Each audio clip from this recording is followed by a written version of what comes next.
What if your job was to burn books? Not just any books, but the ones that could save your world from imploding. This is the story of a man who lit the fires until one question forced him to turn the flame on everything he'd ever known. His name is Guy Montag, and he is a fireman. In the cool night air, the smell of kerosene is like a perfume to him. With a brass nozzle in his fists, he feels like a conductor, orchestrating a symphony of blazing destruction. For 10 years, this has been his world. And for 10 years, he has worn the same fierce, primal grin.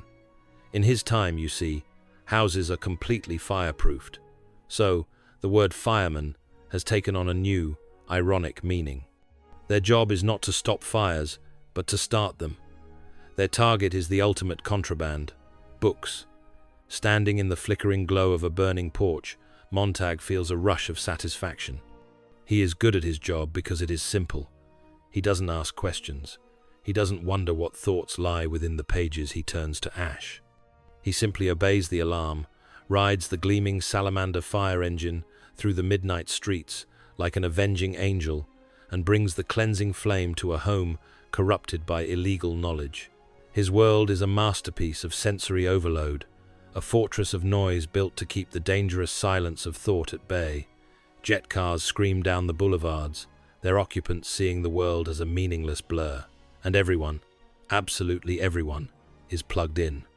An endless stream of algorithm-driven music, vapid celebrity gossip, and state-approved affirmations whispers directly into their minds through tiny seashell earbuds. The noise never stops, because silence is a vacuum, and a vacuum is where unwanted ideas begin to grow. The centerpiece of this engineered numbness is in every home, the parlor walls. These are entire walls that have become immersive, interactive screens. They are the windows to a perfect digital reality, a universe more vibrant and engaging than real life. Montag's wife, Mildred, lives for these walls. Her family is in there, a cast of cheerful, attractive people in a never-ending soap opera, where the conflicts are trivial and the resolutions are always happy. She can talk to them, and they, with their clever programming, seem to talk back. They are her best friends, her confidants, her entire world. She knows their scripted lives, their favorite foods, their fake problems, better than she knows the man who sleeps beside her. Her reality is a shimmering, electronic illusion, a personalized feed curated to her every emotional need, and she is blissfully, desperately lost within it. We see the blueprint for it every day, in the perfectly curated lives on our own screens, the digital families we follow, and the endless scroll designed to keep us happy, passive, and always watching. This society wasn't born from a tyrant's decree. It was chosen, willingly. People traded their bookshelves for bigger screens, their quiet contemplation for the roar of the jet car. They demanded speed, simplicity, and above all, a happiness unburdened by the weight of complex thought. Books were full of contradictions. They made people feel sad, or angry, or inadequate, so people stopped reading them. The firemen were not the start of the process, but the logical end. They are simply the custodians of a fragile, manufactured peace, the high priests of a culture that has mistaken numbness for happiness. By burning books, they are burning the tools of individuality, ensuring that everyone remains the same, equally ignorant, equally content. Yet, a crack has formed in Montag's perfect world. Beneath the grin, an emptiness has begun to grow, a quiet, gnawing coldness. He feels it most acutely when he comes home to his sterile, mausoleum-like house. One night, he finds his wife unconscious on the bed, an empty bottle of sleeping pills beside her. The technicians who come are not doctors. They are impersonal mechanics with a machine that snakes down her throat to pump her stomach, and another that replaces her poisoned blood with fresh, clean blood. They do this casually, smoking cigarettes, telling Montag they get 9 or 10 such cases a night. It's a routine. Mildred's casual attempt to end her own life is so common, it doesn't even warrant a physician. The next morning, she remembers nothing, her mind wiped clean, ready to dive back into the warm embrace of her parlor wall family. But Montag remembers. He lies awake in the dark, listening to the jets shrieking in the sky, and feels a profound sense of wrongness, as if he and everyone else have been robbed of something precious. He has no words for what it is, but the answer is locked away, hidden in the very things he is paid to destroy. The world that Montag inhabits feels like a prophecy because its architect, Ray Bradbury, wasn't just writing about a distant future, he was sounding an alarm about the direction of his own time and ours. A lifelong lover of libraries, Bradbury saw the explosion of television in the 1950s and feared that society would willingly trade the active engagement of reading for the passive consumption of easy entertainment. But his warning went deeper. He argued that the true threat wasn't a government forcing censorship from above, but a culture demanding it from below. He envisioned a world where every minority group, every special interest, found something in a book to offend them, and the easiest solution was to simply burn the book, erasing the offending idea entirely. It's a chillingly familiar concept in our own age of online outrage, a warning that the road to ignorance is paved with the desire to never be uncomfortable. The fire of Montag's certainty began to cool with a single question, asked by a 17-year-old girl who still remembered what it was like to watch the rain. Her name is Clarisse McClellan, his new neighbor. She is an anomaly, an outcast from another time. She doesn't have earbuds in her ears or a screen for a soul. She walks at a human pace. She notices the dew on the grass in the morning, and she asks him questions, not about the shows on the parlor walls, but about the world. She asks him if it's true that firemen used to put out fires. She asks him about the smell of old leaves. Then, one evening, after a simple conversation, she looks him in the eye and asks the most dangerous question of all. Are you happy? The question is so simple, so direct, that it shatters the grin that has been plastered on his face for a decade. He is forced to confront the profound, unspoken unhappiness he has kept buried for years. He realizes, with a shocking clarity, that he is not. This newfound awareness casts his life in a harsh, unbearable light. But the true turning point, the moment the spark becomes an inferno of rebellion, happens at an old house, stuffed from floor to ceiling with books. An old woman, the owner, refuses to leave. As the firemen storm her home, dousing her precious volumes in kerosene, Montag's hand, almost of its own volition, snatches a book and hides it under his coat.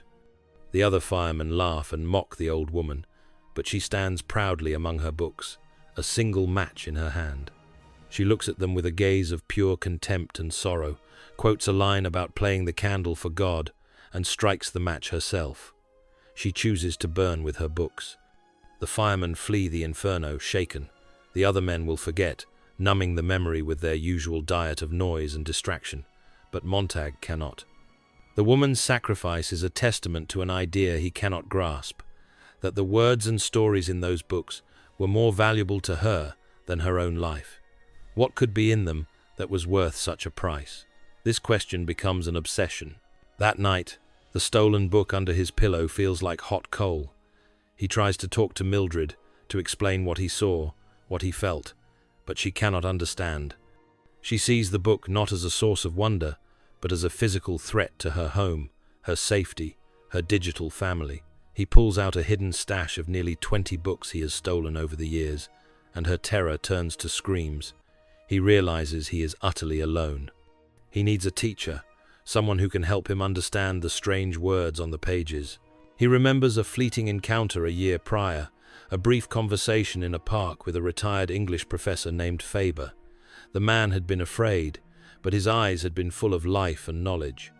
Driven by a desperate need to understand, Montag finds Faber's number and makes the call, taking the first, terrifying step from quiet doubt to active rebellion.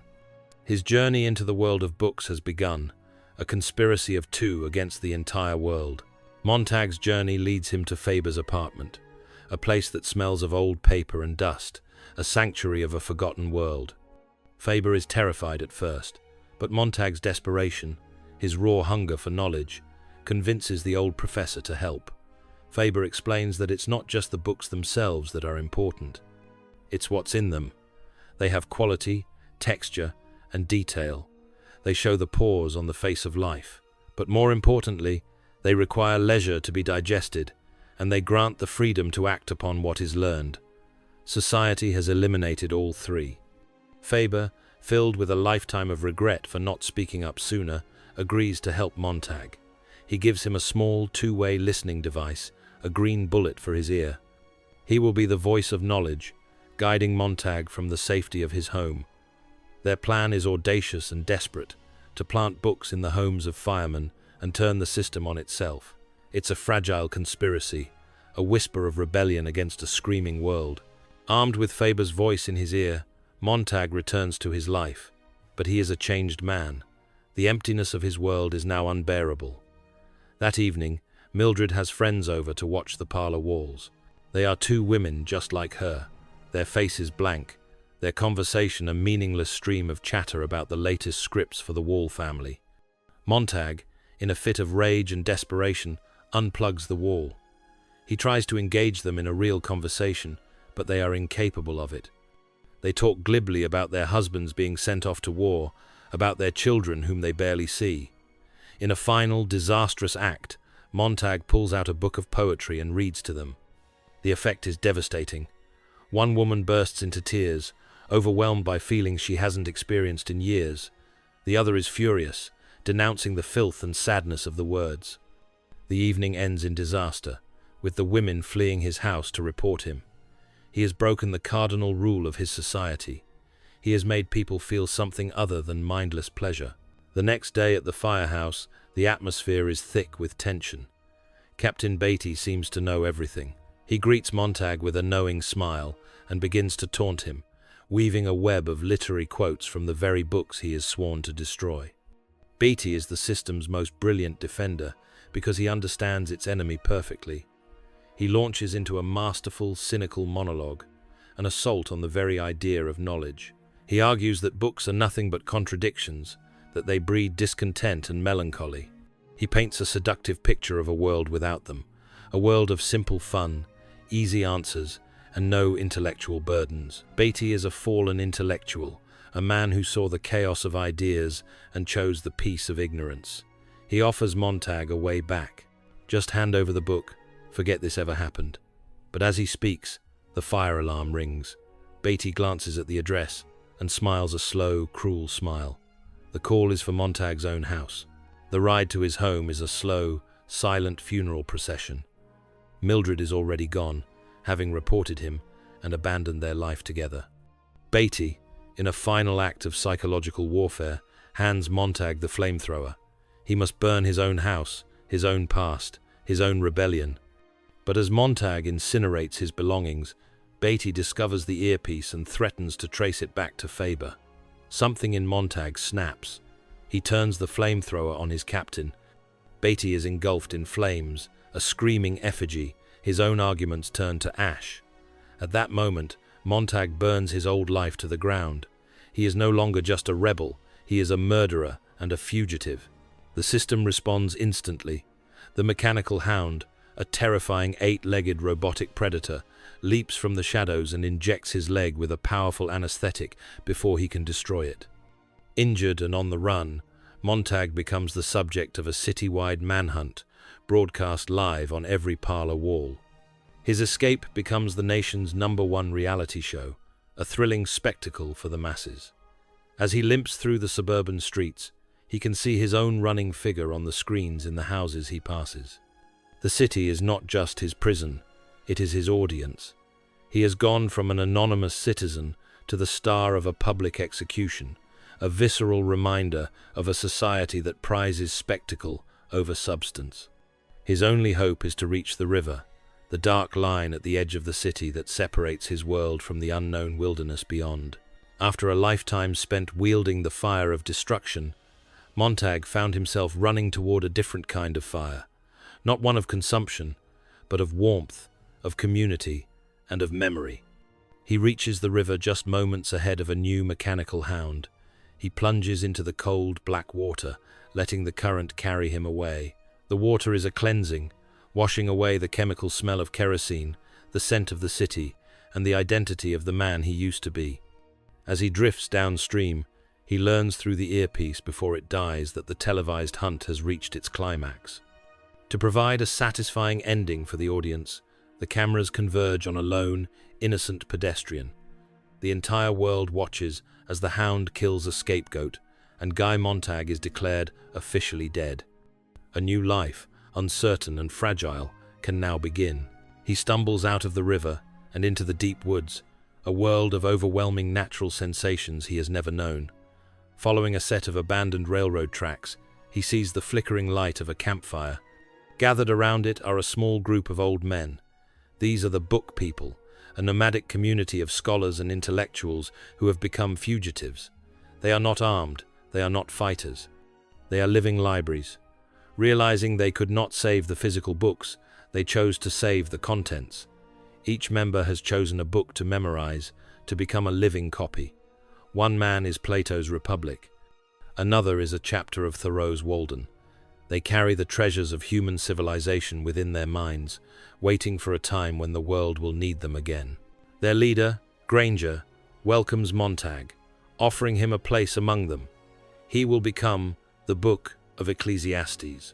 It is a mission of quiet, patient rebellion, a belief that even when the artifacts of culture are destroyed, the ideas can survive within us. As Montag and his new companions share their stories, a distant roar fills the sky. They watch as enemy bombers, a threat the city had long ignored, streak across the horizon. In a brilliant, silent flash, the city they all fled is vaporized in a nuclear explosion. The war, which had been a background murmur on the seashell radios, has ended in an instant of total annihilation. The destructive fire of the state has consumed itself. Thrown to the ground by the shockwave, Montag and the others are the survivors, the inheritors of a world reduced to rubble. Granger speaks of the mythical phoenix, the bird that burns itself up only to be reborn from its own ashes. He suggests that humanity does the same, over and over again. The difference, he hopes, is that someday humanity will remember its mistakes and finally break the cycle.